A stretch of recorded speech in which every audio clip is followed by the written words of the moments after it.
starting, Pete, right now. Are we recording? Hey, can you hit the This button? is Pop Culture Yearbook. On this show, we pick pieces of pop culture that were important to us in a given year. We then discuss those memories and dig into those movies, albums, shows, and more. I threw an extra those in there. I'm Brad. Look at the. I'm Pete. And I'm Gif. Yeah, you'd think after a year we'd be a little better at that, or I would be. No, Oh, you're come great. on. I love it. Well, Audiences we're love back the again variety. tonight to finish off our tour through 1991. The Yeah, greatest good. year. I just killed off a our Shamrock lives. Shake, and I'm ready to go. Ooh, nice job. I had one last night. Nice. Oh, I'm feeling left out. I haven't had one yet. Oh, I've had We can 3 or wait. 4. Here we go. Wait. All right, I'll be So, back. I think first of all, we want to say hello and thank you to our classmates. Those would be our supporters who have taken the time to check out our Buy Me a Coffee website and helped us out, and we think you are the best. And I think we have a new one this week too. Do we really? Yes. Somebody we have not yet shouted out. So, hey, Gif, you want to do that? Yes, I Oh. would like to shout out to one of our new classmates and a fellow goalie parent, Lisa, up here in Bemidji, has been having a good time listening to the podcast. We've talked about it a couple times, and so it was very nice to see her reach out on the Buy Me a Coffee website and donate a little to the boys here. And I was Thank texting her. I said, "You have no idea what kind of kerfuffle that causes between the three of us in the text chain when somebody new happens to go on there and write a message or donate." So she was very happy to hear that. And actually, I saw her the next day after she donated. We were over at her place on Saturday for a Well, little Lisa, game night. So I think you're the tops. yes, she is. Buy me a Shamrock Shake with that money instead of Well, we could have changed it just for this month here. buy Right? me a Shamrock Shake. Buy But us when a this Shamrock airs, it'll Shake. be after St. Patrick's Day. Yeah. At time we're airing, it's just before St. Patrick's Day. We're all very excited. Not that we Anyway, use go that on. money to buy beer anyway, but we could go buy some green beers. You could. Yeah, One But- could. absolutely. It will go to something else towards this podcast. So, Yeah. Not going to be to any sort of charity or good cause or anything like that. It's just going to be No. this. well, no. podcast. Remember, if we get enough, gonna help the eventually it homeless. would. Right? We need more right. donations, and then it will go to charity. Donations. I thought it was trash. All right, so I am about crawling out of my skin with excitement to talk about this topic for tonight. So we, as we've mentioned, this is our second time actually going through 1991. And the first time we did it, I was completely torn so I picked REM Out of Time because that was like my big introduction to the band, which became my most favorite band of all time. And it just felt like the right choice at the time.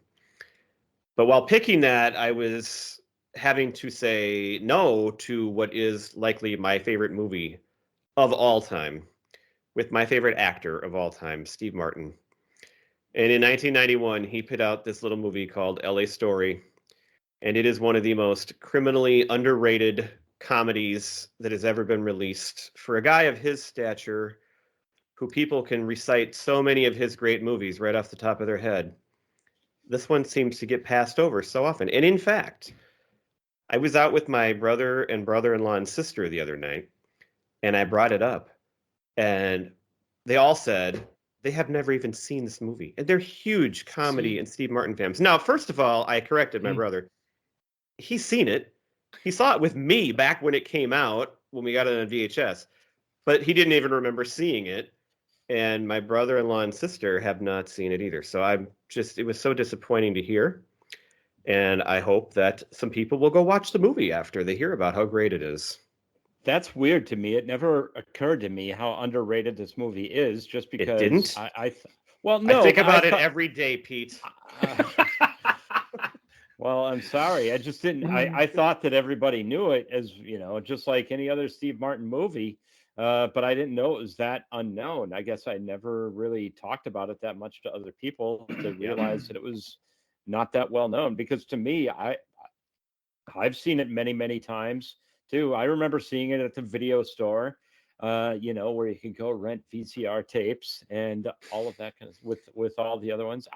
I never thought it was that underrated. I thought it was But as well known, not as yeah, well known as like Three Amigos and or it some of the did other ones, well. but Like it's very well acclaimed. But I think and you saw it, of course, with me. Like we watched it together. Do you think you would have seen it as much if it wasn't one of my favorite movies? I probably forced it on you.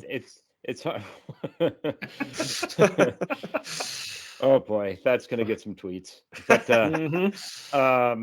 no, I don't know if I would have seen it or not, but I mean, I I've bet seen you it would enough have seen times. it, but I'm sure that I would have. I love the movie about as much as you do. that's But good to hear. my understanding is that Gifford hasn't seen it before. Never Before saw it. preparing for this See, and that's episode. another great example because Gifford knows all the classics, and we talk Yeah. about the same movies all the time. But so that's part of why I love it too, though. While I hate that not everybody knows it as well, I still feel like how you have what you feel like is your movie. You're Like in this the is like know. my movie. Like this is what I am going to bring up, and I hope that you know it. And if you do, then that's amazing. So it's kind of like if you have a favorite band you like, and they're not a huge band, but you find somebody else that does. So Mhm. Everybody else is missing out, and you're not. yeah, it's like Well, You're and the it's one that's fun. in. It's fun also to introduce it to new people. So, like for you, if they you brought hopefully it up. like it. Well, right, and I get to see it just like Point Break this month. Yeah. For me, I like that movie. I watched it 100 times, but Brad's never seen it. So for me, it was fun to introduce it to a new person and Yes.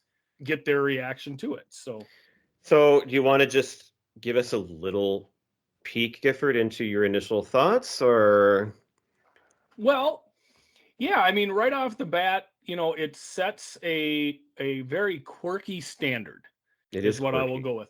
Mhm. So It is a very true romantic comedy, but definitely with a lot of weird stuff in it. there's zaniness to it, is what I Yes. would say. Steve Martin. Yes. Right. But you just, you're not quite sure, but it definitely gives you a taste of that immediately. So as scenes come up, it's not like, I mean, there were a few scenes where I'm like, seriously, what the hell is going on here?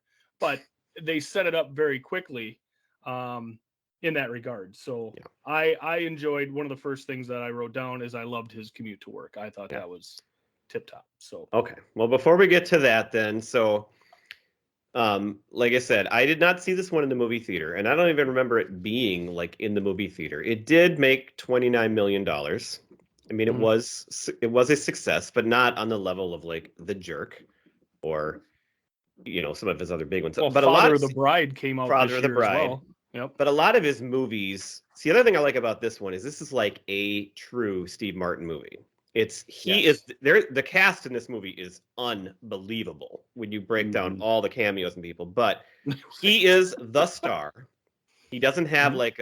like a Chevy Chase and a Martin Short or anybody in here with him. And he wrote this movie too. I mean, this is his movie that he wrote.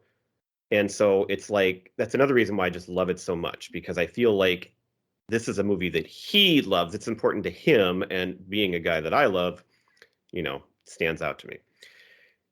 But so anyway, I watched it. We got it at the corner store, of course, and so I watched it on VHS for the first time, and I remember just loving it immediately. And then I don't know how many times I watched it, because then I watched it with my brother, who doesn't remember it. I watched it with Pete. I watched it with my other friends, and it became something that I would watch like almost every month through much of high school, it felt like. So Mhm. Okay. released on February 8th of 1991.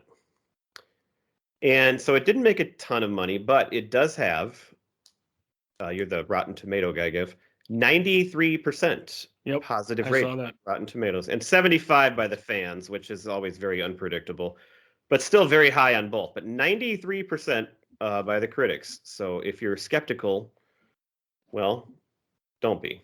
It's good. Right.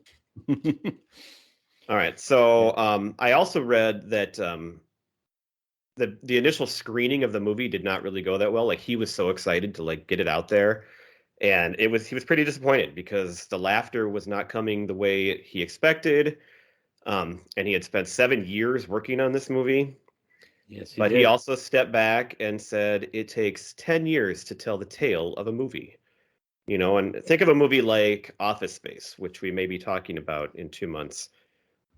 That was not a hit at all either. But everybody knows that movie now. It Mhm, became mhm. huge on video, and so I thought that was a pretty cool description that like certain movies just take time, and this is one I think that more people found outside of the movie theater later on.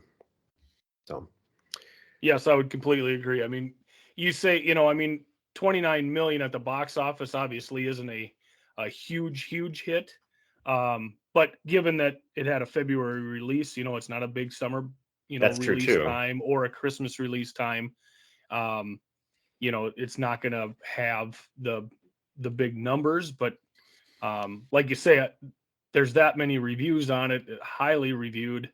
Um, yeah, I think it's one of those that, you know, probably caught on after it was out of the theaters. I think Steve Martin is brilliant. So I got to see his show with Steve Martin a couple years ago when they came to town, and Oh, you mean Martin Short? yeah, did I say Steve Martin? You did. Martin Come on, Short. is it a Brad. one-man show? I thought that Oh, was a look at two-man show. you. I know. Bring it on. But anyway, Make I fun of wanted you to go every so single bad to episode that from now on. show, but nobody could really go. And so, it would sold out right away, or pretty much right Mhm. away. But so I'm looking at tickets, and there was one seat open for a good price. And I'm like, you know, I'll go to movies by myself. Like, I actually enjoy doing that. But like, I felt like it'd be weird. But I bought a ticket. I went by myself because it was the only way I could go. And I sat in the Orpheum, and it was totally worth it. But I mean, this guy, he writes, and then in that show, he plays the banjo, and he's got his Mhm. bluegrass band with him, and he's just brilliant. Like, he can do everything. He known Mhm. for the arrow through the head, but this guy just does it all, and his writing is like at such a high level. He's got some great books. He writes great screenplays, and he plays this great music. He is just a man of all talents, and so he is the person I look up to as a celebrity. Well, and that Than anybody. show he did with Martin Short was it Netflix, I believe?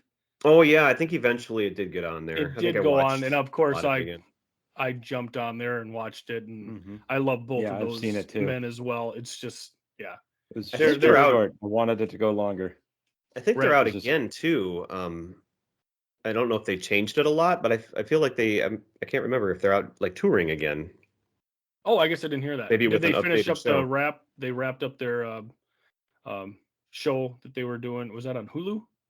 Oh well, yeah, and then Yes. Only Murders in the Building Only just came Murders in the out, Building. Yeah, Only Murders in the Building. and Yeah, that was that's what it fantastic. And it was just so great because it had been a few years since you had seen Steve Martin like on the screen, like as a main. And I remember when that show came out, the first time I watched the first episode, he's doing like a voiceover, and just hearing his voice just made me so happy because it's Mhm. like I really heard him for a while.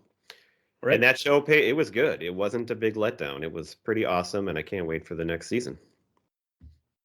Awesome. Oh, yeah. So clearly, I'm a fan. You guys are fans too, right? Absolutely. Yes. What do you like about Steve Martin? oh, you're this talking to this me is or how Gifford? much Both of you. this All right, go for it. this is how much I At the same understand time. that I understand how much Brad loves Steve Martin. Every time I watch Steve Martin, I see Brad. Oh, I'm serious. I don't know if you love him that much that some of your mannerisms. You know, that's copy funny. Some of them. because when I see him now too, I actually see my brother. Okay. I feel like Really, I don't when he see. wears the I don't glasses, I see feel that. like he looks a lot like him, and I feel like a lot of his facial expressions and things, it reminds me of my brother. Which Oh. Okay. I mean, I'm pretty similar to, I guess. So that's kind of funny. Right. You said that. Well, so he's one That's of the high actors praise. that reminds when I see him. I think of Brad. Kevin Kline is also another one that when I Yeah. see Kevin Wow, Kline, I you're always think really- of Brad. I know. Brad's Um, gonna love you. Michael Kevin Stipe. Kline's Every pretty time great. I He see won an Michael Oscar. Stipe, I think of Brad. Yeah, Dave Grohl. I think of Brad. Yeah, but yeah, of course, Steve Martin. Twizzlers. Absolutely. Every time I see Twizzlers, I think of Brad. Move on. Move on. Actually, But since we're throwing it offline here, Gifford, I just wanted to say you brought up Dave Grohl. Last night we went to my son's concert, and he's in percussion. And the last song he was playing in the back, they had a cymbal that he had to play, and he was just playing the cymbal. Nice. And I texted him afterwards and I said, "That's just how Dad used to do it." Second generation cymbal player. So back to what you were saying about Steve Martin. Well, I mean, for me, Three Amigos, comes up right away when you think of Martin. The Jerk. And see, but that's one of those where it's like there was two other great stars though too in it. Yes. That's like kind of like look at he's got these great like with John Candy and playing certain automobiles. So he's got these ones where he's great with other people, and then he's got the ones where he's like the man. And so Yep. No, I know, but I mean that's kind of where your love, he's just been in so many unbelievable films that, yes, even if he's with the ensemble or another person, you still, I mean, for me, Dirty Rotten Scoundrels is one of my favorite Steve Martin films. I mean, it's just the different characters he plays in it, kind of highlights, his range and the different things that he does. It's just, it's and awesome. He's also a great dramatic actor too. I don't know if either of you have ever seen the movie The Spanish Prisoner. No, I have not. It was a little independent movie in like 1996. It's a great movie. I highly recommend you watch it. You'll both like it. But it's a straight, like, it's kind of like a mystery drama. And that's not the only time he's ever done anything dramatic, but it's just a great example of, again, his range and how these comedians who never get, enough credit for being great actors as comedians, but yet they can somehow go out and be great dramatic actors too. So clearly there's something in there about being a great comedic actor that just, again, we've said doesn't get enough credit. It's not that easy. No. So I'm looking at The Spanish Prisoner right now, and I realized that Ben Gazzara is in that, and he's the bad guy in Roadhouse. So of course I'm going to watch that movie now. He was Brad Wesley in Roadhouse. So really? Every time I see him, I think of Brad. Every time I see Brad Wesley, I think of Brad. Pete, did you have anything to add about the greatness of Steve Martin? I do, and it does tie to the movie itself. But what I like about the movie, as you said, it is who Steve Martin is. I think it defines him better than anything else. And what I like about it, I actually had written down that there are some comparisons to another movie that we've reviewed on the show. For me, Better Off Dead, because it accentuates the imagination of the writer, because there is so many like little quirks and things that aren't really happening, that kind of thing, and that's what makes it brilliant. Terrific analogy. Yeah, because a lot of it is about Los Angeles and just making fun of how California is, which at the time, my sister lived in California when it came out, and I remember seeing it a couple of times and thinking a lot of what he's explaining when you go out there. That's kind of how you feel as you're a Minnesotan. This is what California is like. All of the little quirky things that he puts in there that are just hilarious. Like freeway gun etiquette. Yes, freeway guns. Hang on, gotta find the shortcut. Anyway, go on. Yep. Yeah. Oh, that was I love that. Not two movies I ever thought of in the same category, but they are very similar. And we talked about the greatness of Better Off Dead and how there's an intelligence in that movie beyond what you think. Like it's smarter and more satirical than just a dumb comedy. And that's what this is like too. Just like his stand-up act when he got famous. I mean, he's doing all these things that look like really just straight dumb things, but clearly there was more going on there. I think when you do that as a writer, just one point I want to make. When you do that as a writer, you're not constrained by reality with the jokes that you can throw in there and the comedy that you can put in the movie. When you have movies like these two that I've just described, LA Story and Better Off Dead, I mean, you can put anything that you want, literally, and it doesn't matter what's real and what's not. And that's what's fun about it. Mm-hmm. Well, and I think the reason you made that connection, Pete, is because a lot of the things you say seem dumb, but you're operating on a much higher intelligence level than the rest of us. And when you sit back and think about it, You're like, yeah, that was really genius what he just said. That's right. It'll take you 10 years. It takes Right. 10 years to write this story. People will be doing podcasts Somebody- about Pete's podcast in 10 years. And like, God, this guy was a Right. genius. All I'm going to say is I know that I've picked on Pete on this podcast in the past, but I've given you credit in the last couple weeks on some of the most great comments I'm that you've getting better. made, and I think I'm going to retire. Any running joke All that right. I've ever made, it's over with Pete. You've... Oh, thank God. That was my goal with that one Awesome. comparison. So now you can point it at me instead. Yeah. All right. I will. All do right. that. Well, should we get into the movie? Mr. Martin Short, Steve Martin. Anyway, never mind. You know, in your haste to try to make fun of me, you're going to screw up again. Right. Yeah, don't be I know, too quick. I just did. All right. Well, the movie starts. I love the opening credits. You can't pass the credits. There's no like plot in the credits. But there are so many things happening, and it's all these little quirks about LA, like you brought up, Pete. And it's set to this great old song, La May, like which I can't think of. It's kind of like the Beyond the Sea song, but it's a different song. Yeah, It is that song. That's what it is. Yeah. Okay, Yep. but with the Italian or whatever Yep. language. But some of the things that stood out to me is they show the sprinklers in the lawns, and these four people like are hopping in unison up to their front of the walk to grab their newspapers The papers, with the all in their sprinklers going. robes. Yep. In their robes. You've got they show the street lights, and the walk signs say like walk, like don't walk, like Valley Girl. You've got the four-way stop fiasco where they all stop at the same time, and they're all being considerate and saying, you go, you go, you go. And then, of course, they all go at the same time and just crash. So, See, and I thought that would be more of a Minnesotan thing with Yeah. the whole wave across, true. and then all crash in the middle. Yeah. But it gives you kind of this fantasy vibe right off the bat. And you talked about how not everything in this movie is real. There are these weird, fantastical occurrences and things. And you start to get that feeling right off the bat with the little things like the walk signs and just the random stuff that's going on. And I love those credits. Right. Any other parts I missed on that? No, I don't that think so. pretty much. Well, it did the credits include the traffic report right at the end? Or did the beginning of the movies have the I traffic? think it was report? at the beginning, and that's why he takes the shortcut. Because Yeah, he's got to find the okay. shortcut. So before that, though, and then the he first drives thing, down the steps and everything. the first thing after the credits is he's in a stationary bike park working out. Yeah. And they pan down to a sign that says "No running." No running.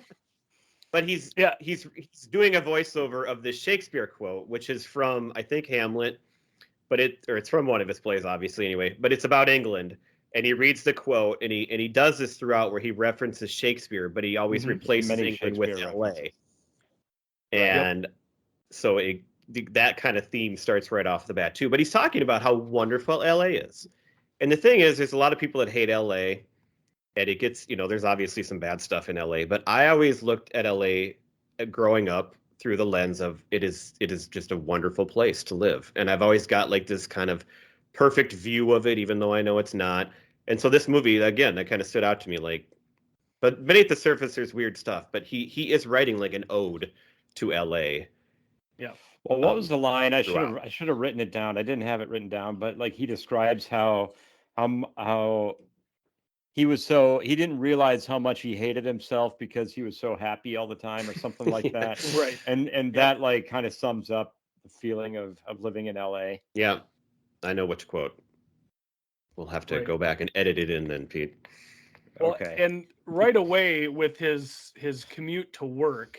Yeah, so now we get to that. I assume Brad loved this movie from the get-go because of his The back Garfield. window car decoration of Yeah, you got a Garfield Garfield. stuck to the back Outside window. of the car, not inside. Outside, yeah, not on the inside, on the outside. So I The was like, well, Garfield was Brad not must lost love- on me. Yeah.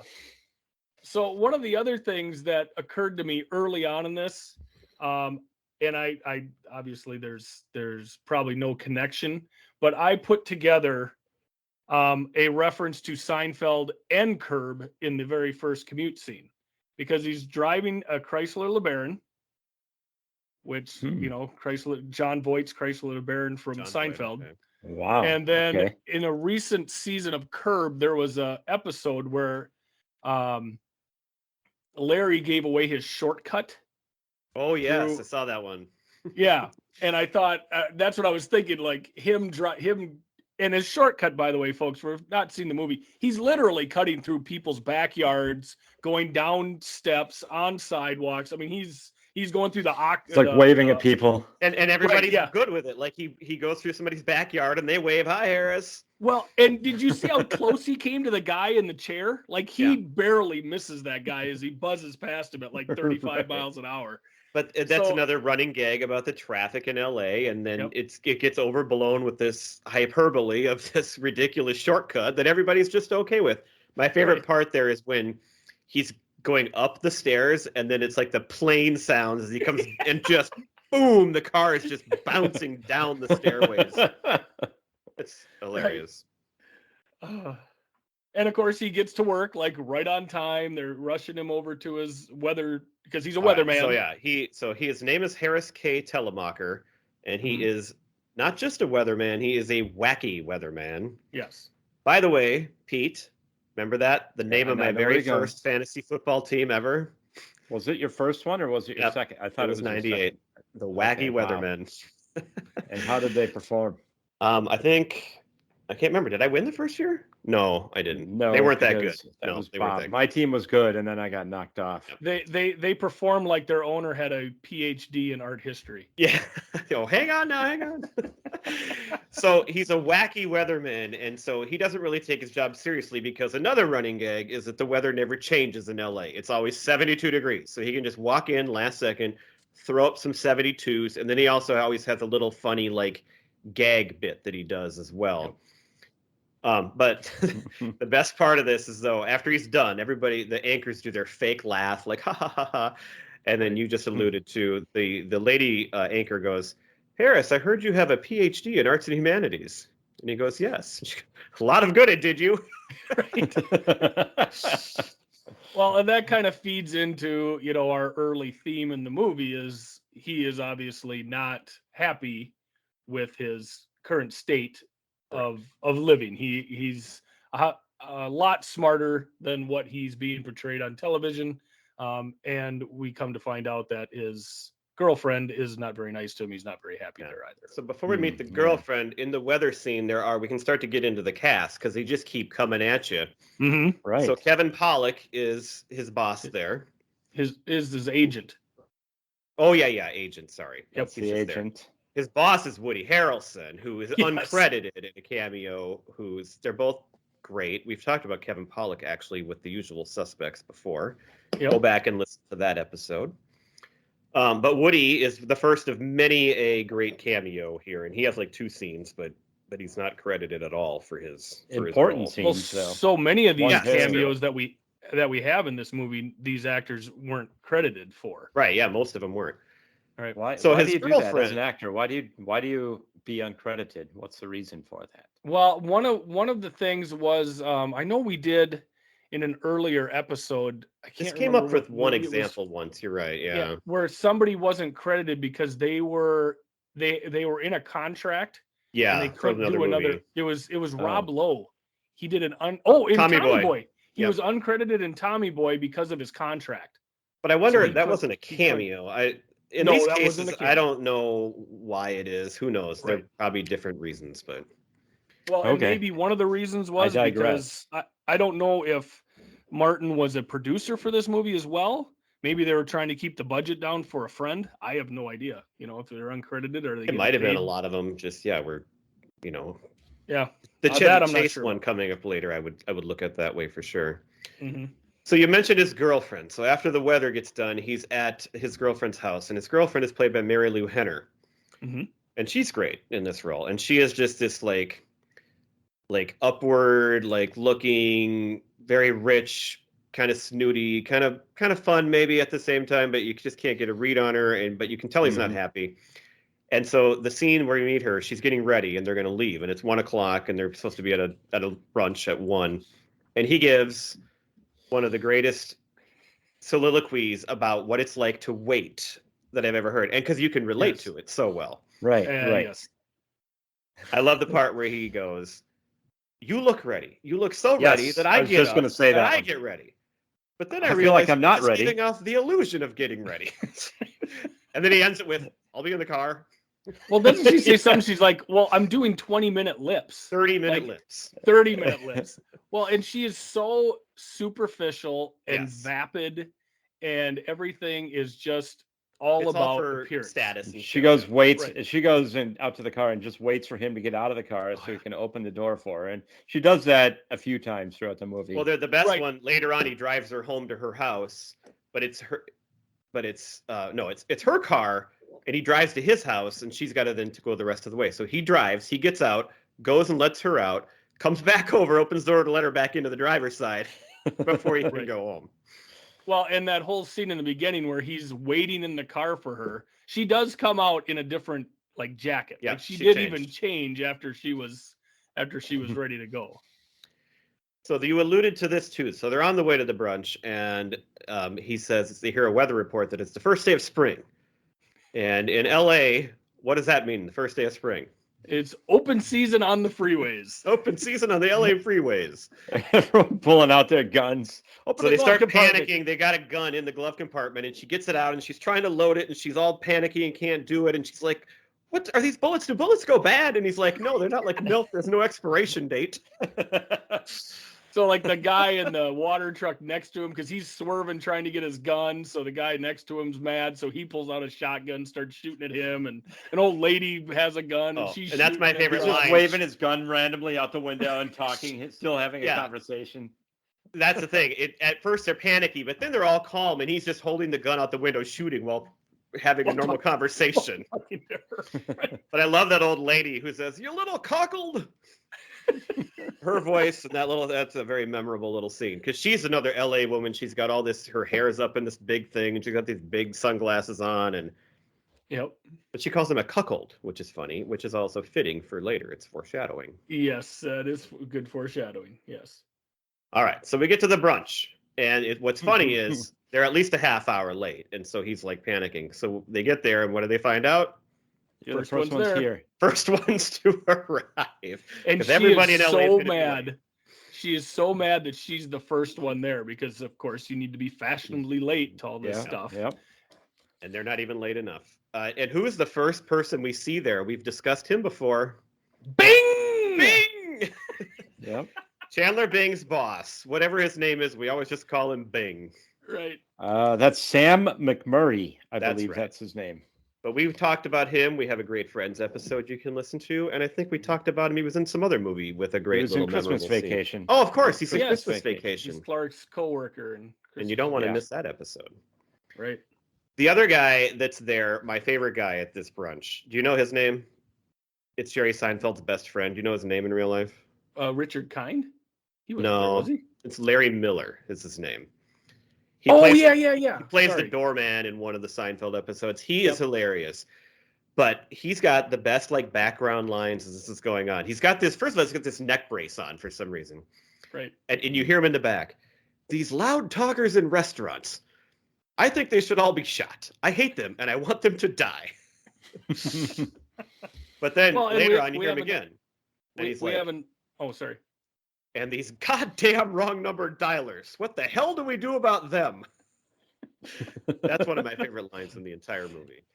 That's what makes it's those kinds of lines that make this movie a great movie to watch and rewatch, because those are the lines that you forget or you don't notice unless you're really paying attention. Yeah, And there's most so those are much in of that background. going on in this. Yeah, there's so much of that going on in this movie. Got to Well, pay and here we attention to also every have- detail. We have another cameo with Iman. She is one of the brunch Yep. guests. Iman At is this. there. Yep. But we also meet our other two two of our other three big characters. So Richard Grant plays this guy that is, well, he calls him his best friend later in the movie, but they just met here. Right. There's a bond among men. Richard Grant is one of the most underrated actors working in Hollywood. That guy is awesome. You recognize him Does from this role absolutely and perfectly. and he is brilliant in this role. But he does so many other great things, and he's been in so many movies. You can't even name them all. But he's one of those guys. If you see him, you know him right away. But he plays this English guy with his big accent, and he's just the happiest guy ever. And has so many great lines that aren't even really supposed to probably be that funny, but they just sound hilarious coming out of his mouth. He's so snobbish, and you just hate him right Yes. away. But- That's what you're supposed to But do. no, you don't hate him. He's snobbish, but in a way that like you like him. He's English. He's really we like nice. We like the English snob. Yeah, That's, and he's you really know. nice to Harris. Like I Mhm. don't get that at all out of him. You know But yeah. that you're supposed to hate him, though. Well, yeah, I mean, he is definitely The you know, other man. hoity-toity. Right. Yeah. Good use. And of then that we ter- also that meet, term. also from England, Victoria Tennant, who plays the love interest in one of the love interests in this movie. And of course, I'm sure you both know or found out she was his real life wife Yes. at the the time time. of this movie, which unfortunately they got divorced 2 years later. Do you know what movie they met on? Because this No. came up. One of your wife's was favorite movies. Ma- Bird. One of my wife's favorite movies. Yeah, she brought it up on when we had her on. Steve Martin, mid 80s. It wasn't Planes, Trains. No, No. she wasn't in Planes. the man with All two of brains. me. All All of of me. me. Oh, That's what it Tomlin. was. So Okay. they were on Yeah. the movie together and they got married, and they were married for like 7 years, and they have this great little love story that they filmed, but it didn't last. And I feel like I've read, and I don't know if it was for sure, but that she cheated on him, which is just like, you got Which is like cheating on Brad because Mhm. he loves him so much. So But she's great in this movie. She wasn't into She many, is. a lot of other big things, but she filled her role very well too. She has a lot of great lines. Her character, I thought there was a lot of similarities with her and the love interest in Only Murders in the Building. I thought there was a lot of tie-ins there because this one played the tuba in the movie and she played the Oh, true. oboe in Yep. Only, is very similar that she would just sit in her apartment and play play the oboe and the tuba, just like I think I'm just going to start calling you Mr. Analogy from now on. I am Mr. Analogy. I like it. Well, and this scene also has another fun, quirky scene while they're sitting there. There's an earthquake, Yeah. and Sarah, Victoria Tennant's character, Who's she's just kinda off the freaking out. plane from England. Yeah, she's just off the plane from England. She's a reporter. She's in town doing a story on LA. And everybody else just keeps talking as this earthquake is happening. And like there's people vibrating across the floor, like past them, just sitting Like at the their chairs. table and chairs. They're just vibrating past them. They're continuing their conversation. Nobody's freaking out. Everybody's like, Like, whatever. what do you think this is, Harry? What do you Harris think it being is? a weatherman, they ask him, Right. how do you rate it? Oh yeah. I give it a About a 4 on the Richter. There's also some other a very memorable line here too. They all order many different types of caffeinated decaf coffee, Right. which is everyone gets more ridiculous than the other, culminating with Harris wanting an ice cream caffeinated decaf, half calf. Half calf, decaf. Yep. And then he says, with a twist of lemon. Twist and then of it goes lemon, yeah. around the table and it ends with Iman too. Everybody says, I'll have a twist of lemon. Mhm. And So that's her big line. Iman didn't even order a drink. That's right. She just got the twist. She just got the twist of lemon. She just gets the twist of lemon. All right. So Sarah sits down and introduces herself by, they ask her how, they always rate things in LA too. So they ask her, how do you rate their flight? She doesn't know. And so she gives it an 8 and they're all like, oh yeah, that's great. But she said something about being next to a crying baby. And she said, nothing that's some sleep and a good Effing. Go ahead, Yeah, say it. I don't know. Wouldn't cure. And they all, that does not go over well because they're all just shocked by that. But it leads to a funny line later when her ex, Richard Grant, says about what you said earlier about getting sleep in a bunk. And a bunk. Well, and what I found interesting was after the brunch, how Mary Lou Henner's character, she didn't like her because she could Yeah, this tell is that great. Harris was taken Yeah. by this woman, and she's Mhm. upset with her accent. Yeah. Like, is And- that- oh, this did is you my say I that- got this. This is my It's favorite so line. fake. Do the line. So she said, and he goes, she's from England, and she goes, it sounds fake, and he goes, oh yeah, like that big phony Winston Churchill. But at the same time, she's completely fine with Rollins' accent because they're friends already. He's British. He has an accent. That's Yeah, true. but like you said though, she already is jealous. She can because see she it. knows it. Right. She can Yep. see She it. knows that 'Cause then Harris is taken with her. She says she must have bad hair because she wore a hat through lunch. And then while she's talking to them, she takes the hat off and puts her hand through her hair, and she has great hair. And so he looks at her, and so So this is coming up to one of my favorite parts of the movie here. So of course they leave? she hops. What's that? well, When before they they leave, she asks him, "What time can you make loud noises in the morning here in LA?" And he asked her, "What kind of loud noises?" And she said, like deep sustained booming sounds. And he goes, deep sustained booming sounds around 9:15. Right. It's just like it's time nothing. for He doesn't every even type of ask sound. any questions. He Right. just walks into the house. That's it. But then, Giff, I think you're going to say the next one. So, well, on a side note, I was wondering if the lawnmower guy from Point Break followed the same etiquette then during the raid. But so Steve Martin, he has this nice little conversation with her about when you can start, doing the noises, and then she hops in her car. Of course, she's from England, and she starts driving down the wrong side of the street, of course. And he's like honking his horn at her, like wrong side, and he is talking to Mary Lou Henner, and She's he used just to takes driving off. on the right. Right, and he like just takes off after her. I love it. He gets a First couple day. feet away, and she stomps her foot and yells, "Hey!" And he doesn't even realize she's not in the car, so he has to back up and go get her. Like he is. See, so that fits in with the whole single-minded. door opening stuff because he Right. didn't open the door for her. He forgot, and she couldn't get in herself. Right. Oh yeah. Right. There's no way she can get in herself. God forbid she opens her own car door. All right, so we can see he's smitten, and even she can pick up on that. Now we come to one of the greatest characters in cinema history, played by somebody we talked about just last month. Sarah Jessica Parker is in this movie playing Sandy, Mhm. Yes. spelled capital S, small a, small n, capital D, small e, big E, and an asterisk at the And end. an asterisk. A star and a heart around it. Yeah. And every time I type her name in my notes, I have to type it out that way because that's the right way to That's type the it. right way. That's right. Yeah, I was very confused by her in this scene. Courtney and I were watching. I'm like, what the hell is she doing? Because she's measuring his pants. They're in a clothing store. Yeah, She so he works goes there. He's there with his girlfriend. She's not really in the scene. She's trying on clothes, but he's looking for some new pants, and she comes to help him. Mm-hmm. Mm-hmm. But Very bubbly. first of all, I read an article about this movie that I was really happy to find because it talked really about her and him, and she gives so much credit to him for casting her in this role because she had always been cast as like this mousy, kind of ugly side girl. And she got to be like the sexy girl in this movie, and it changed her life. And she figures she never Changed would have her done whole career. Honeymoon in Vegas, never would have Right. done Sex in the City if she hadn't been in this movie right here.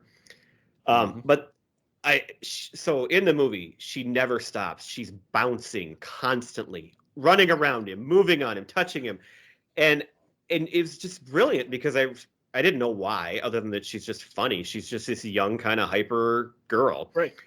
But she loved how much physicality Steve Martin brought to all his roles. And she thought when she was trying out for this role, she would want to think, how would he play this part? And so maybe one way would be is if she just never stopped moving. And so that's Right. her role in this movie. She never stops moving. And it's hilarious, but it's also so like endearing at the same time. And you just love her as a character. Right. And it What- also, I think, added to the fact of their difference in age. You know, Oh, yeah. she's young. She's 23. fresh. Yeah. She'll be 27. She'll be in 4 27 years. in 4 years.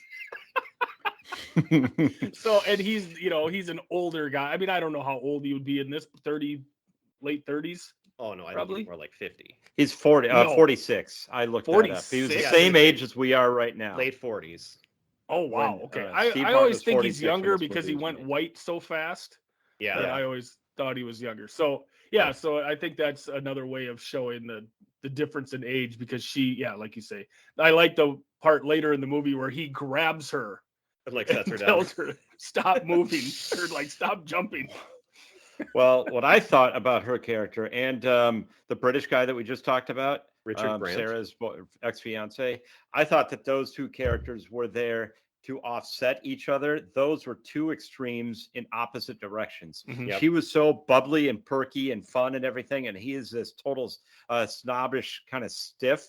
And so that was it was opposite reasons why both Sarah and Harris just could not they weren't right for those two. The people And then they were so with. those two were the people they were with, and so that's why they fell. That's part of the reason that helped them fall in love, is because they were kind of in the middle. They were just normal, average people, and not the extremes.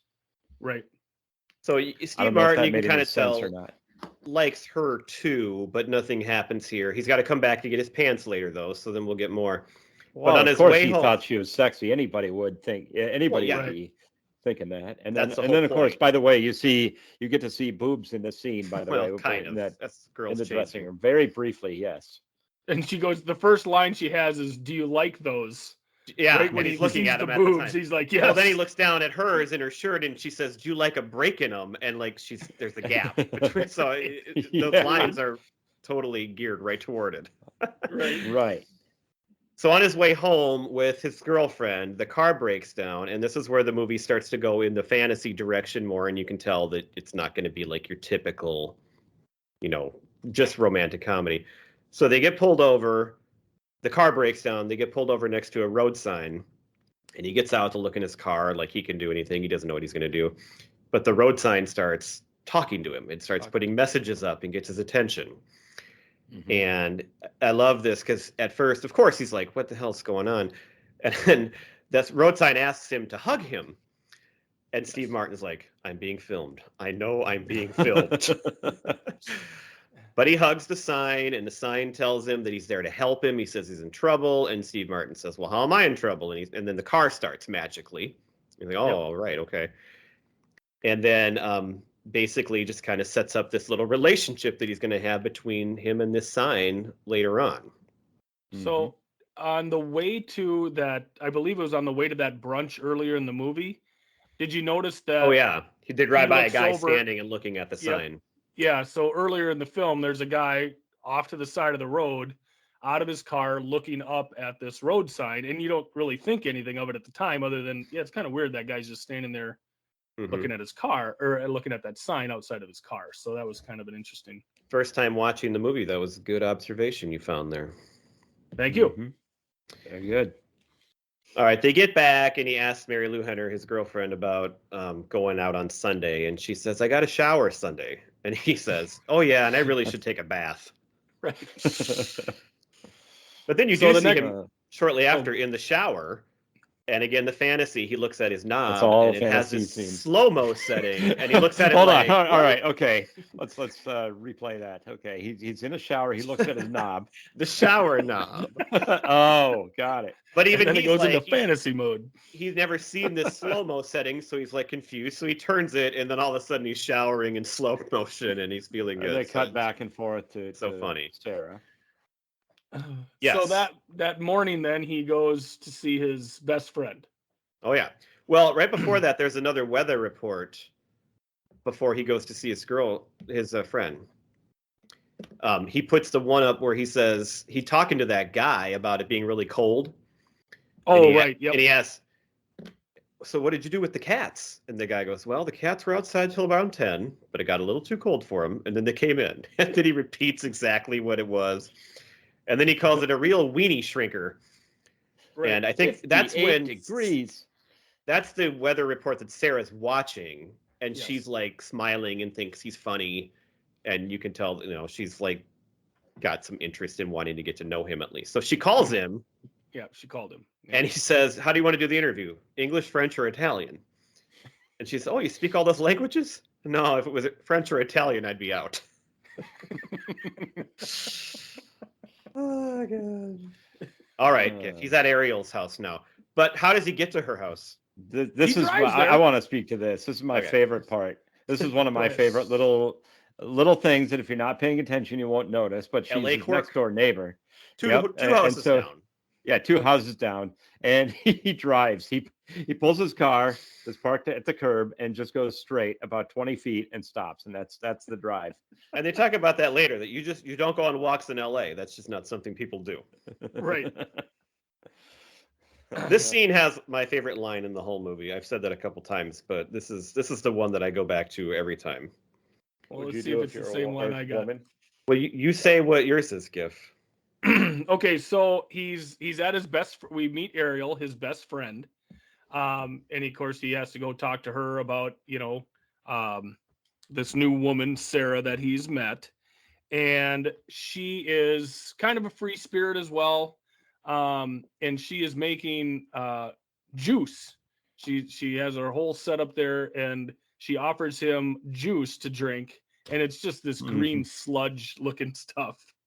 And she asked him, "How is your juice?" And he says, "It's exactly like licking a shag carpet." It's a great. That's not the line I was going for, but that's Oh, a it's great, not. I know what great line Brad is description. thinking And of. then, but that's funny because that comes back because he pours the rest in the plant, In the plant. and later in the movie, the friend says, "Hey, what happened to my plant?"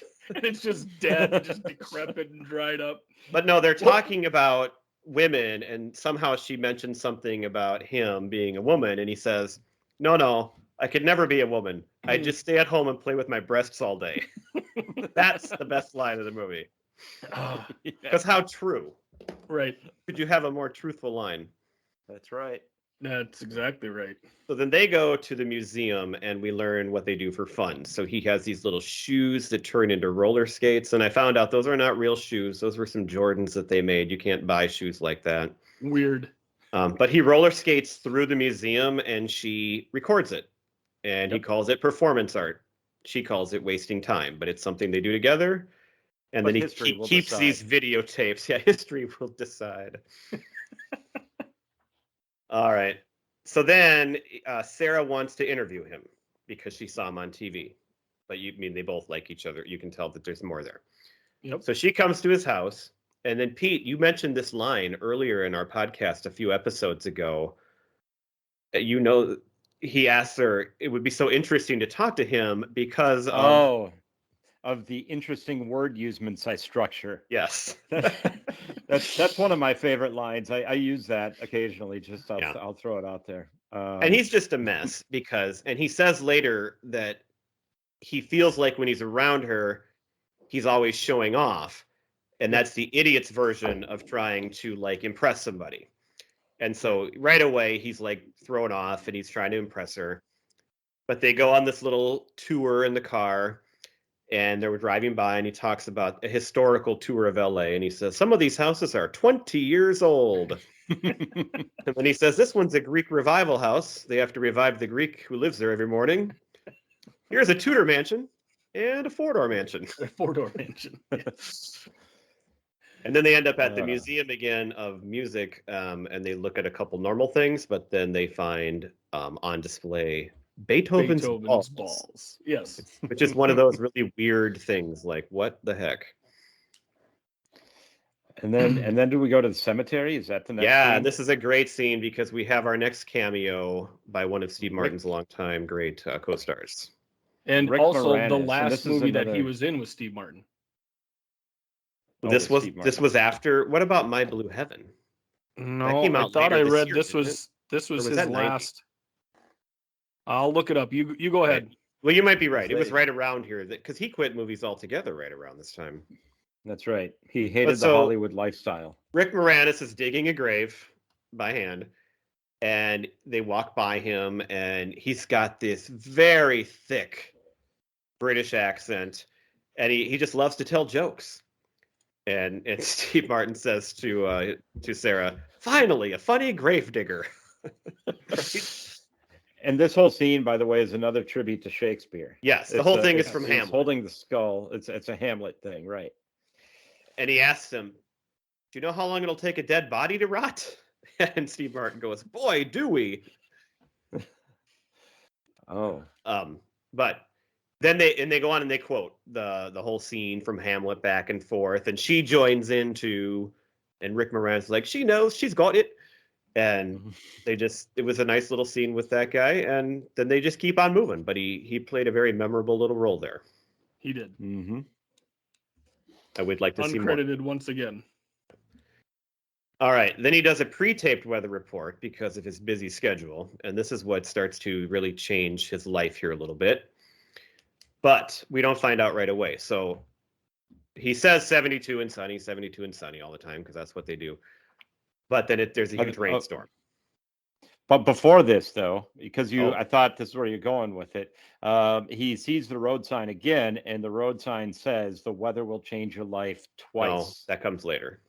I thought it was this one because this is why he got canned. Anyway, no, because from here he goes, when it's raining, he goes to get his pants. And the store is closed, but Sandy's there just leaving, and she goes in to get them.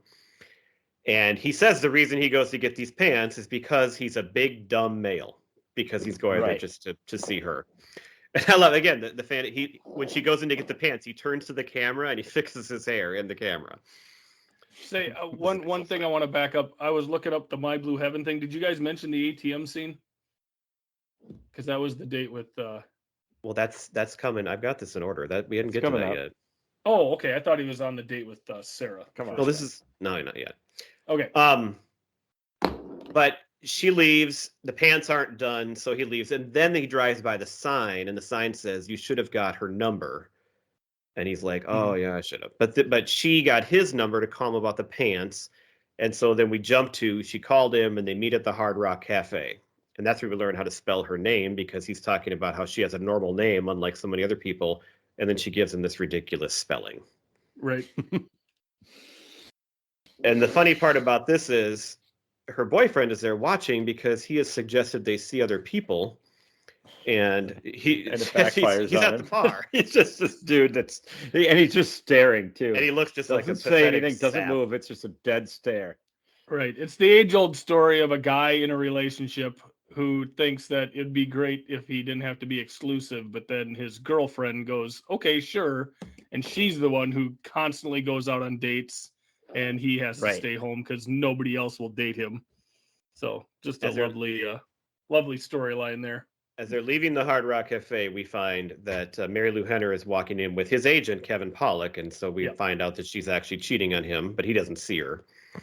But then afterwards, him and Sandy are walking around, and she's talking about how she's studying to be a spokesmodel because she always liked to point at things. Then they go to the ATM.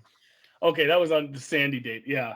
And that was a great scene because it's just a scene of them. There's two lines on either side of the ATM. And one person will go to the ATM, use it, get their cash, and a robber will immediately rob them. And then the next person will get their cash from the ATM and immediately be robbed by the next person in the other line.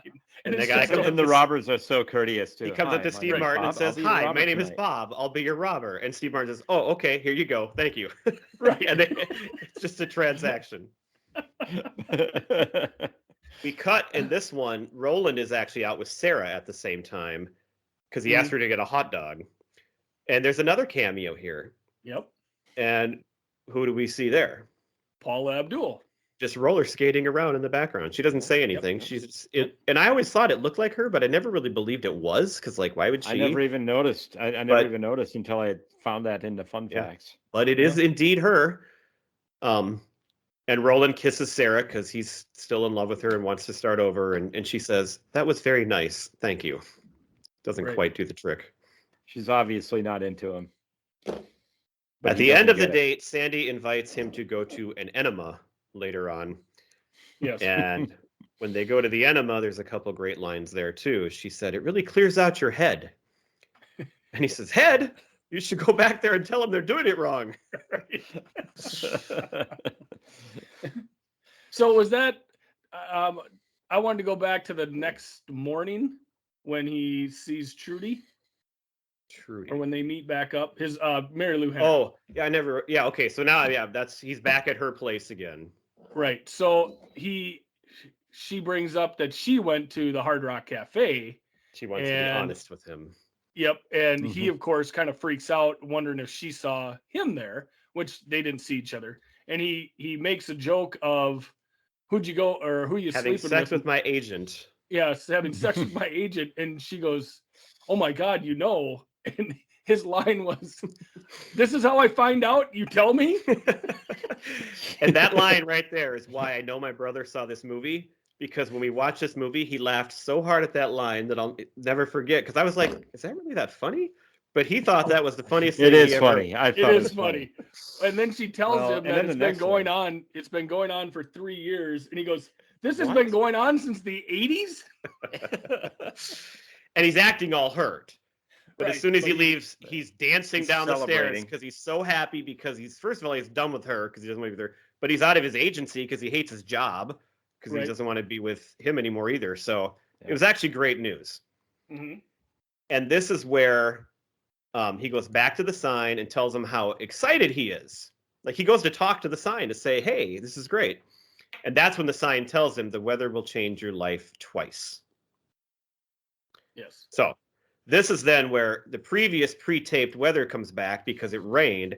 Woody Harrelson, his boss, his boat, he went out because he believes his own weatherman's reports, and he lost his boat or something happened that was really bad, and he fires him. And then there's a couple funny parts because Woody goes in an elevator and says, "I never want to see your face again." And the elevator opens back up. "I said I never want to see your face again." And then he walks by. But then he realizes that that's once. And he says, "Sorry about your breakup. I always figured you guys weren't in tune." And he takes his head and just slams it against a metal That was- fire alarm. That was noticeably violent. He Yeah. just Right. grabs it and just bam. But then he realizes the weather just changed his life once because he got fired from his job. So the sign it's all making sense to him, and he's buying into this crazy situation. He's complaining to his friend Ariel, but she says, "Just call Sandy because you have somebody to go with." So then we get to our next great cameo, maybe the best one in the whole movie. He's going to call this fancy restaurant L'Idiot, which, by the way, when you see it spelled, is L'Idiot. Idiot. Yes. That's funny. So he calls for a reservation, this fancy new restaurant, and we've got Patrick Stewart, who's doing this great Oh my accent. God, he's amazing. Well, He's it's a amazing. German restaurant, right? Yeah, I guess. And he's the maitre d' of the restaurant. And And so when you- I should back up. First, when he calls, you can hear the other guy in the line saying, "You can't get a reservation at that time, 5:30 or 8:30. He said, "Okay, 5:30. And he says, "What's your income?" And he's asking all these personal questions. And he finally says, "Yeah, I guess I can come down there." So he has to go to the restaurant to finalize the reservation. And he meets Patrick Stewart face to face there with a couple of other guys, like at a mob table. Oh, I thought they were at a bank. Oh, and Oh, When did yeah, they get you're to the right. bank? it was at a Okay. bank, yeah. Okay. Yeah. Well, So they're it's the looking guy over from- all his But then- financials to make sure that he can afford to come I to think with a their financial restaurant. statement like this, Right. because And they tell him Well, you can't have the duck, you you can cannot have have the the chicken. duck. What I love is the menus. When they're looking at the menus, the picture on the menu is just like this guy that's yelling. That's like mean guy. Just totally imposing. Well, and I thought of the soup Nazi for him as well, another Yeah. Seinfeld Yes. reference. You think with a financial statement like this, you can have the duck? And so then he asks, "Pete, what does he ask him?" Because you love this line.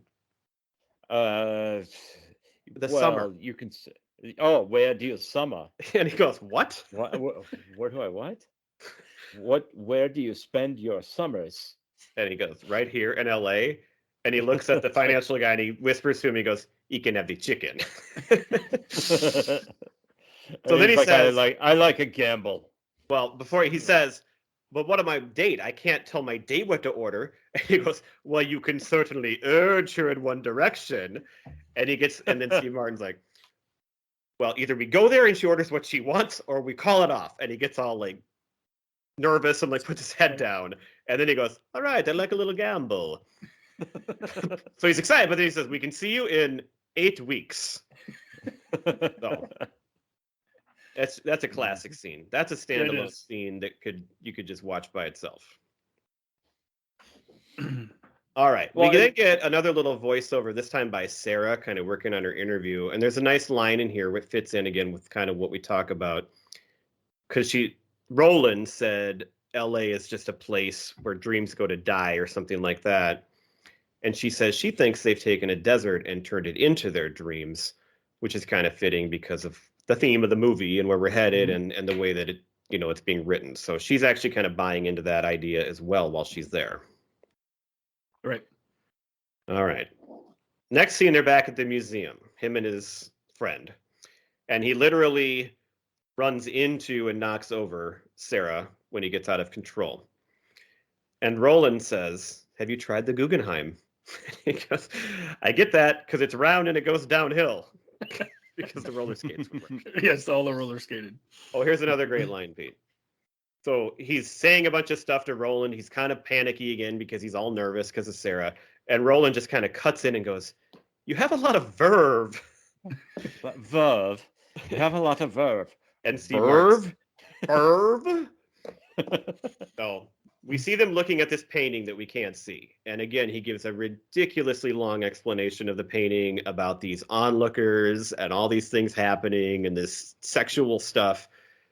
And he ends it with, "When I see a painting like this, I get emotionally erect." And they all walk away. We see the painting, and it's just this big red splotch of nothing. And they're all just listening to him for this whole time and indulging him. But then Roland and Sarah asked him to go out for dinner after, and he's all excited. He says, "I've heard about this where you meet someone and you go out to dinner by chance, but it's never happened to me." And so they're going to go And where? Where do they? Yep, they go to Le Idiot.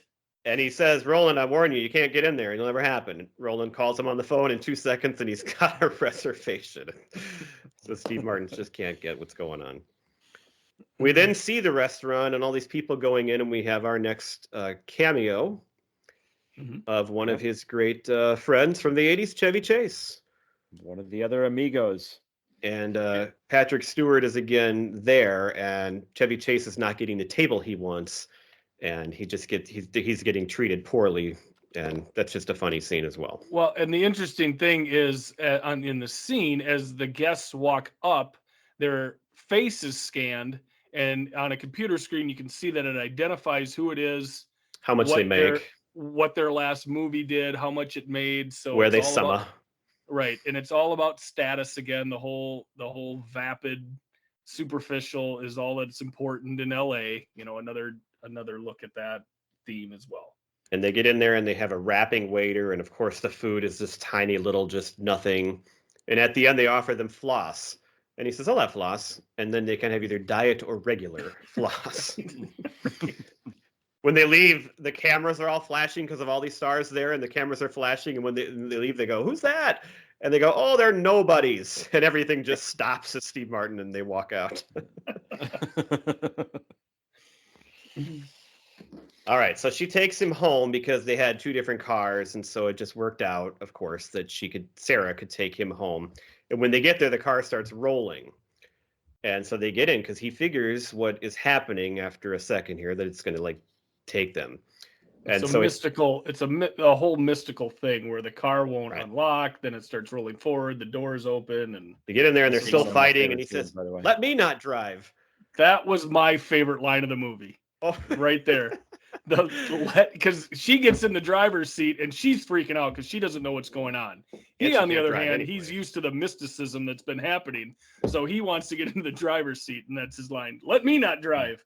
One of the subtle funny things that happens here is when the car is going away and he's trying to grab it and he breaks off the luggage rack thing on the back yeah. and he's holding it. But I don't know if you caught it, but if you're paying attention, like when he's scrambling around, he tries to just put it away like a sword. Right. It looked like he tried to put it in his belt loop. Yeah. Yeah. But then it looks like she thinks he's going to hit her with it too. It's Right. That's one of those great physical gags. Yes. They get there, the sign tells him to kiss her because she's just kind of talking nonstop, like what this could be. He kisses her, she doesn't shut up. He kisses her again, and then so they go home. But she's all like, "What the hell just happened?" Like she kissed him back, but it's like she's obviously very confused. And I love this little, just it's nothing, but when he gets home and he's happy, he takes that little fedora hat he wears and he flips it behind his back and catches it with his other hand. And I just love that little scene too. Yep. We But find they out still- then. Oh, Go go ahead. ahead. We find Well, I out in was the gonna morning. Oh my God. You go. Gifford, go. Oh my No, no. God. It's Gifford. bread. Gifford, we find just out in the go. morning why she asked about the Thanks. loud, sustained booming sounds because she plays the tuba. And there's a little cameo here too that you'd never get. But did you find that one? It's a guy from Monty Python. Yeah, the guy, Oh. Terry Jones from Monty Python, plays the voice of her mother on the phone. So it's just some people would recognize that. So I love this scene. Then they go to dinner, but on the way they stop at a gas station and they ask if he wants full service or self-service. And he says full service. And they do this entire race car thing where they rotate his tires and they give him water to drink and the car gets jacked up. Full service. So that's fun. But they get to it's a formal thing and he acts like he's sick and they go outside and then they have sex right in the backyard and they just go for it. Right. Well, and here was my question after they come back, is her dress on backwards and buttoned wrong, or is it just buttoned? No, wrong? I thought it was I think just it's unbuttoned. buttoned wrong. Just Okay. unbuttoned. Like a the little top bit. button was And her up. hair is all Yeah. disheveled. So the lady gives him a look like. Yep. All right, so they're walking old down the lady street and knew they're what was really going starting on. to talk now, and it's being set. I talked 3 weeks ago about one of my favorite '91 albums, Enya, and there's a bunch of Enya songs in here for the romance Yeah. parts. So, all right. Anyway, it's not going to work with her because she's going to go out with her ex this weekend, which he still doesn't know that's Roland, even though they were together. He thinks Mhm. they're just friends. So he decides to ask Sandy to Santa Barbara for the weekend, and he says, we can't do this anymore. I'll just be using you. And she says, I don't mind. And he says, okay, let's go. Well, and he says, I don't know if I can make love to you. Yeah. And she's like, that's fine. We'll just have sex then. Yep. That's a great. And again, she's still bouncing all over, like she's jumping on all his over. back, and she's Well, that's where he grabs her. Nonstop. And stops That's where he because grabs wants her. to say, we can't do this. But then, of course, she changes his mind. yeah, she could change just about anybody's mind, any straight man's mind. Speaking of the contrasts, Pete, then they're both end up just, of course, happening to go to the same place. And in Which the car, is, by the way, El the Palo place del I go Mar, to, El Pollo del Mar, which means chicken of Chicken the of the sea. Sea. Mhm. And that place actually is not, that was just a random like mansion in Malibu where they used for movies like this. It's like a private beach. And Okay. but anyway, in the cars, we cut back and forth and she's asking him these mindless, like just trivia questions for fun. And they're all having fun. And then in the other car, Roland and Sarah are having this just completely ridiculous, high-minded conversation, which is complete opposite of their Mhm. mindless trivia, to show the differences again. Mhm.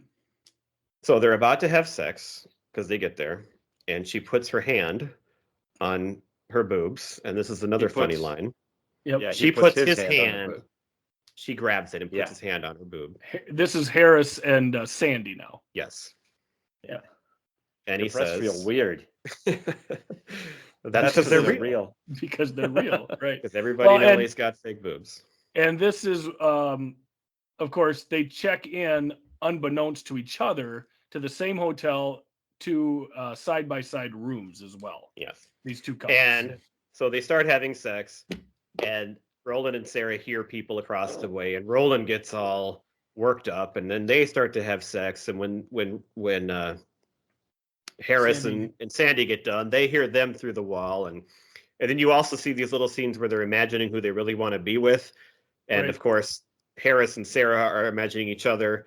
But Sandy's got a picture of Lorenzo Lamas, and then they cut to Roland, and it's Lorenzo Lamas again, the same picture. Same picture. That was Lorenzo Lamas. I thought it was Mel Gibson. I think it was Lorenzo Lamas, Okay, or I'll have to somebody who go looked back just and look like at him. Okay. But after that all happens, they both leave their rooms at the same time, so they run into each other, and this is where Roland takes off and just gets great. I just love that guy; he's such a great actor. As they go, this is another one of the really weird lines. They're walking down the stairs, the two guys, and there's a clanging sound. And Harris says, "What's that clanging sound?" And Roland goes, "It's a nuisance. It's Madame Testicles." Still don't understand why that line's in there, but it's funny. Right. Sandy wanted Well, to spin on the beach. She's They have a doing special beach cartwheels. there just for spinning. She's Yep. doing cartwheels. Yep. So it's all awkward because Roland and Sarah, or Harris and Sarah, know everything now, but they can't talk about it because of the other couples. So they start to fight on the beach because Sandy's off spinning, and Roland went back to grab a sweater. And then Pete, here's your other favorite line.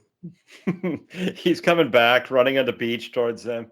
He just goes, "I am hot from running now." And it's not funny, but I it's blew so the line. funny. I stuttered.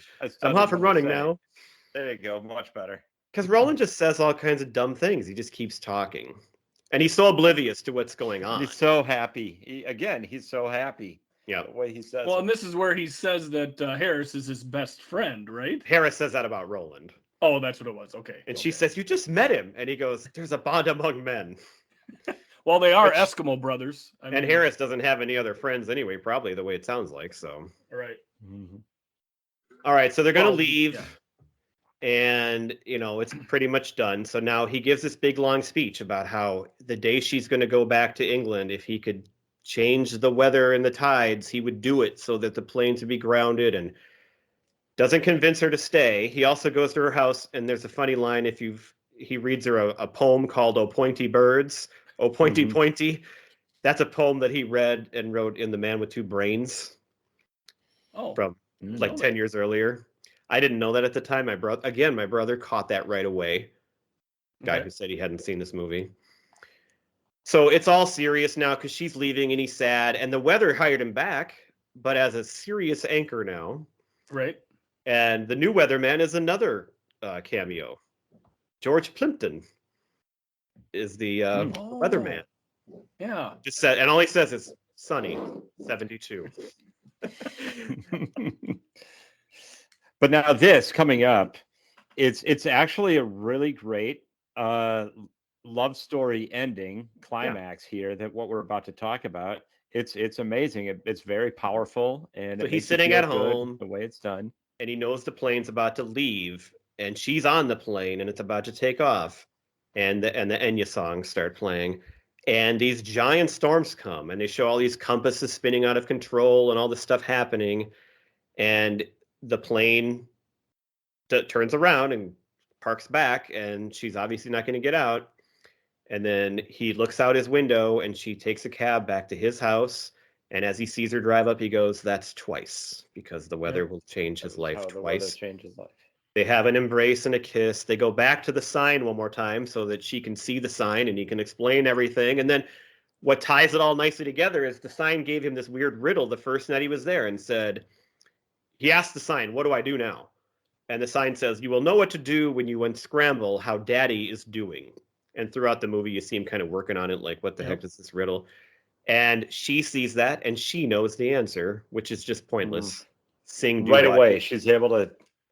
Yeah, it makes no sense. But then the sign explains. I had no time to put it together. I had to think of like something that. fast. Yeah, I had to think of something fast. So they end up together, and the rest is history. And then they got divorced Great. 2 years later. Not in movie. Wow, what a buzzkill. So speaking of cameos, there were 3 other cameos in here too. One of them, which I still don't know where, because it's never said where he's in it, but Martin Lawrence is apparently in this movie somewhere. But all the other cameos, there's a name behind him. He doesn't, so he must just be like a background character. Or I thought something. I Maybe read he's something where there was cameos that were cut. That's Where did Harry I- Zell. His boss that he refers to is John Lithgow. That's yes. And then he that's had a the one. neighbor who taught Scott him like, Bakula. with Scott Bakula, and they were both He was cut a out. boxer. Yeah, he was a boxer. Okay, those are the 2 I read about. Yep. Yeah, Martin Lawrence, I hadn't seen anything on that one. So, I'm sorry that was long, but it's my favorite movie of all time. Thank you for indulging me. So, Gifford, That was great. now that we're done, Gifford, tell me your real thoughts. I really did enjoy it. I think that the fact that it started zany and set you on that path from the get-go, from the immediacy of, like you said, the opening credits. I didn't catch on to it quite that quick because there's a song going on and they're just setting up the movie. I didn't know if the movie would be like that, but that opening commute scene sets you on the right mindset for the movie. So you're ready for, again, like I said, I love the earthquake scene where the people just come jittering by, why does she play the tuba? It's just one of those Yeah. things that it ties it back in the conversation they had at what Well, and point in the okay, so morning. the song that she's playing is she's playing "Do Wah Sing Diddy" Do on Wah the Doo-wah Diddy. Diddy. Yeah. which you Yep. at the end Which then is you the- realize. Is the unscrambling of the how is daddy doing. Right. So yeah, I mean it sets you up for that. So I did enjoy it. I mean, there were so many lines that I didn't even write down because I was laughing. But I would stop, go back and write down the ones I did because those really did hit me. But there's so many quick little lines that are dry, and I just really enjoyed that. So Now you got to watch it again without your notebook and just Mhm. enjoy Just it. enjoy Well, it. that is one thing I will say. I did have to buy this movie off of Amazon in order to watch it. So I did have too, it. but it was worth it. It's only I have it for $9.99. the rest of my life. I did not buy it in HD. I figured it wasn't a big action movie, so I my could buy God. it for $2 less in SD. Oh, come on. Can't if even you're gonna buy imagine it, buy watching it, do a it. non-HD movie at this point. That sounds horrible. It Yeah. wasn't that bad because there's no big action scenes and stuff like that. So I figured I'd save myself the $2. Wow. I feel like I got. What are I you going to feel do like with I that got extra the- $2? Our next episode, we explore what Gifford will do with that extra $2. Well, I did. Give it to the Better Off Dead kid. Yep. That's what I was thinking. Exactly. I did sign up for Apple TV today to watch one of our subjects for next month. Yep. So Oh, I can't wait. A little teaser. I do need to budget a little bit because of all the things I need, all the services we buy to do our research. All right. And Pete, apparently you still love it too. Glad to Oh, hear. God. It gets better every time you watch it. Oh, that's so My nice to hear. opinion. So everybody should go watch it, right? You should. You should. Yes. When you're not listening to Pop Culture Yearbook, you should be watching LA Story.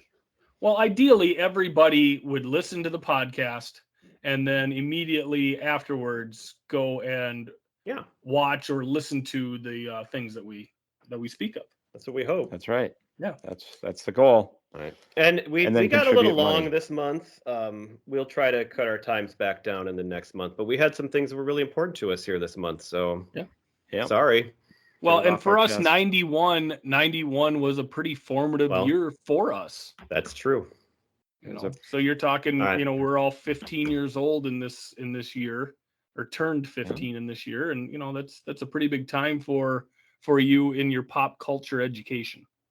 It was So we got also a one- really great year for movies, right? One final thing to do here. We've got our list of best movies of the year, which we have not yet done. So obviously my number one is LA Story, but there's going to be some others brought up. So Mhm. Right?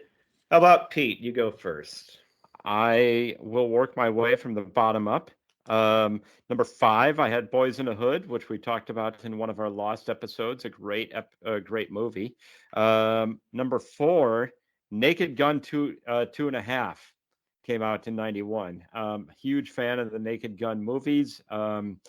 2.5 did not disappoint. A lot of great lines in it. I did have Point Break in here. Oh, really? I had Cape Fear and LA Story was my number 1. Oh, that's so great. Honorable Awesome. mention, Silence of the Lambs. Hot Shots. I loved that movie back in the day. It'd be interesting to watch it again and see if it ages well. Yep. I don't know. And Terminator 2 Judgment Day came out in 91. And I like that one. And I remember watching that one more than the original Terminator. That's because it's better than the original Terminator. Yeah. It Yep. probably. And then it was. went way downhill really, In really, those really, things. really, really fast. Yes, after that yes, one. it did. But that Terminator 2 is a great film. Yep. Gifford, over to you. Well, I'll just start with a few of my honorable mentions. Ones that Pete hadn't said already. What About Bob came out this year with Bill Murray. Oh, did it? City That's a good one. Slickers. Robin Hood, Prince of Thieves, despite me hating the Bryan Adams song.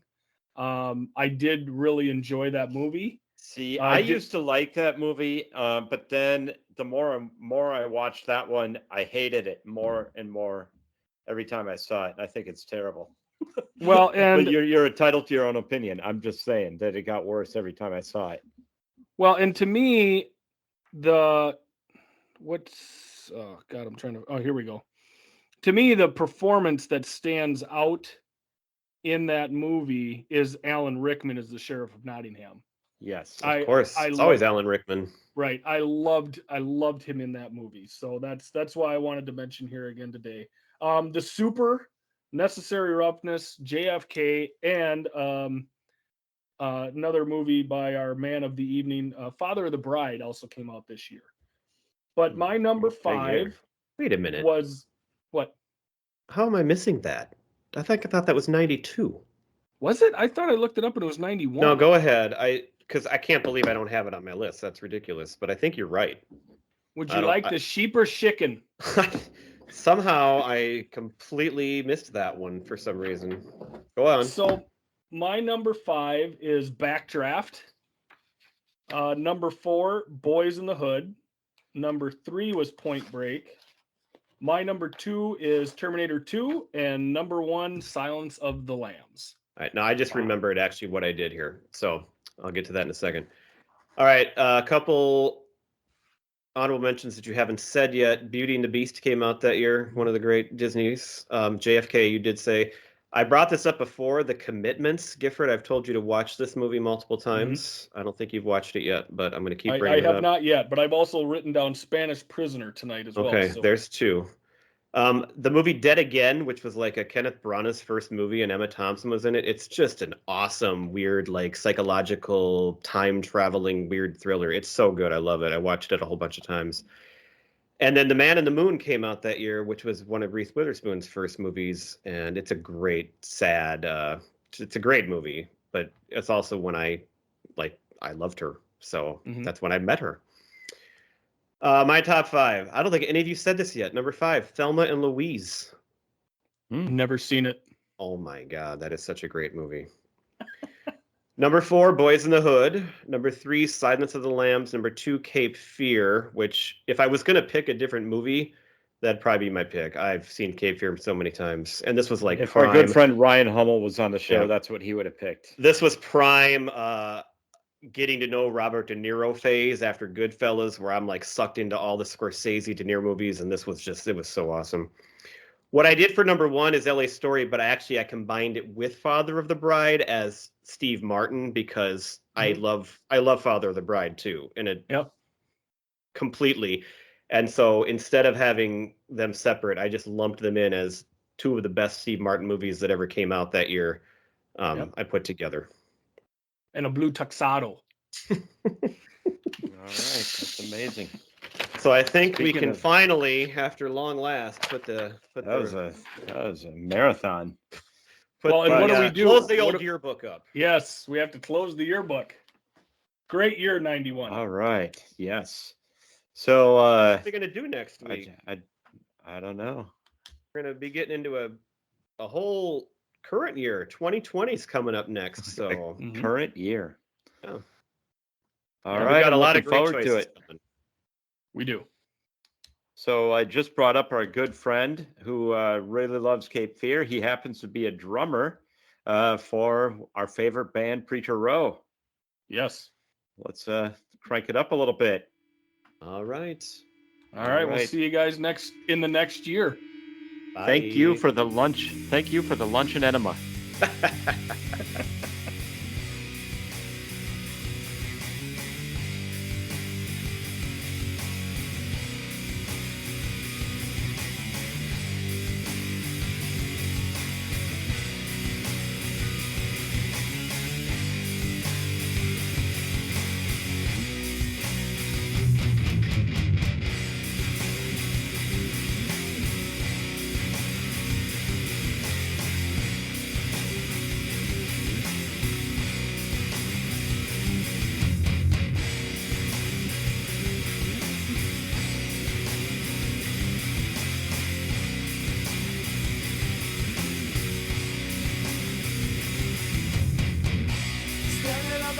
tilted. No one's gonna comfort me. Sorry for what I have done. Sorry that your son is gone. 7 steps and it will be my last. And start jumping off my back. I turn and I look to you.